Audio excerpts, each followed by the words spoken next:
Hello dear children, how are you all? Children, welcome back to SST class. Hope you have all purchased your new books.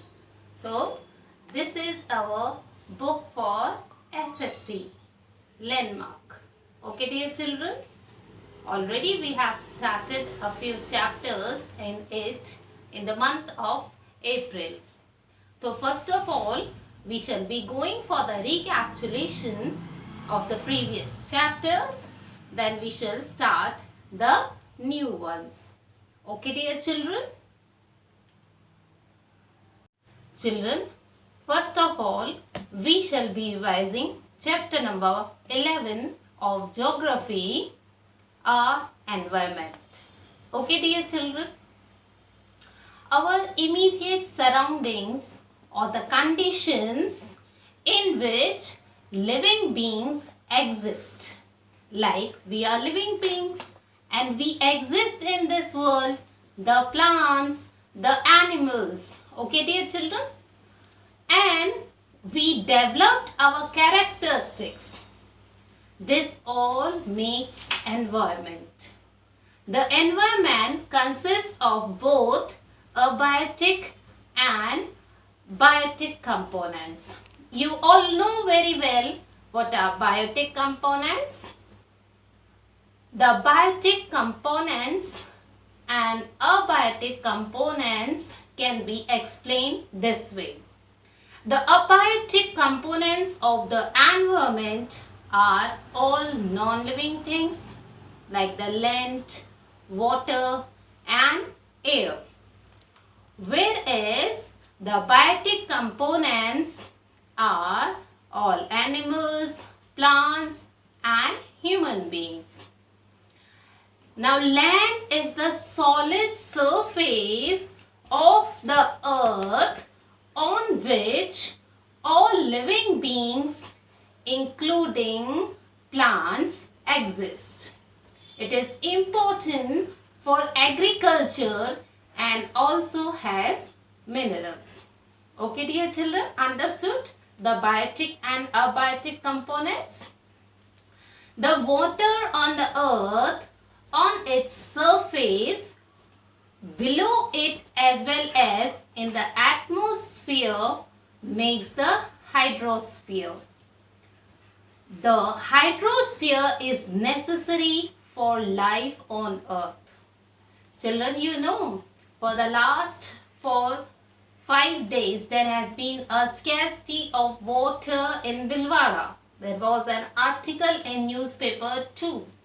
So hydrosphere, that means water is very important for us to live on this earth because it is needed by all the plants, animals and human beings. Okay dear children?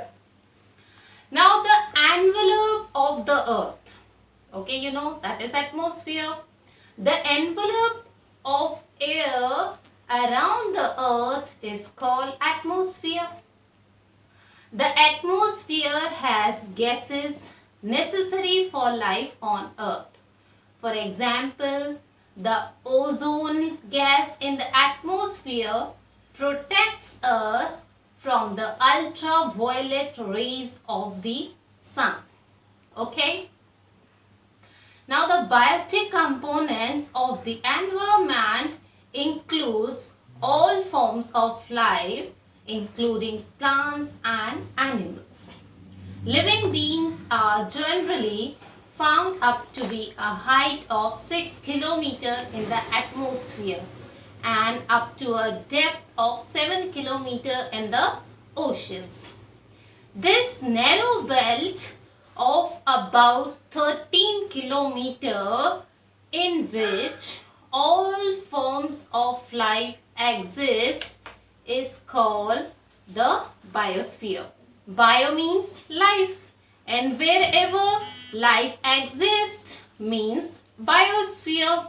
We have already done this. So you have understood, we have talked about the hydrosphere, we have talked about the atmosphere and now we are talking about the biosphere. The biosphere has two important categories of living beings: the producers or autotrophs and consumers or heterotrophs. Okay? Autotrophs are organisms that can make their own food, such as plants. Okay, dear children, we never feed plants with food. They produce their own food with the help of chlorophyll, sunlight and all. Okay, dear children, that you have learnt in science. Now, heterotrophs are organisms that depend on plants and animals for food, and examples for it are human beings and animals. We purchase vegetables daily. Okay, vegetarians eat them and non-vegetarian eat the flesh of animals, and even animals eat grass and all that. So we are heterotrophs. Understood, dear children? So biosphere has two components. Understood, dear children? The autotrophs and the heterotrophs. Okay? Now the relation between all living organisms as well as the relation of these organisms with their physical environment forms a complex system that is called ecosystem. Okay? A forest, a lake, a desert are examples of ecosystem. So that's all for today, dear children. Now what you have to do, you have to write all the tough words that I have previously mentioned, okay dear children, in your notebook.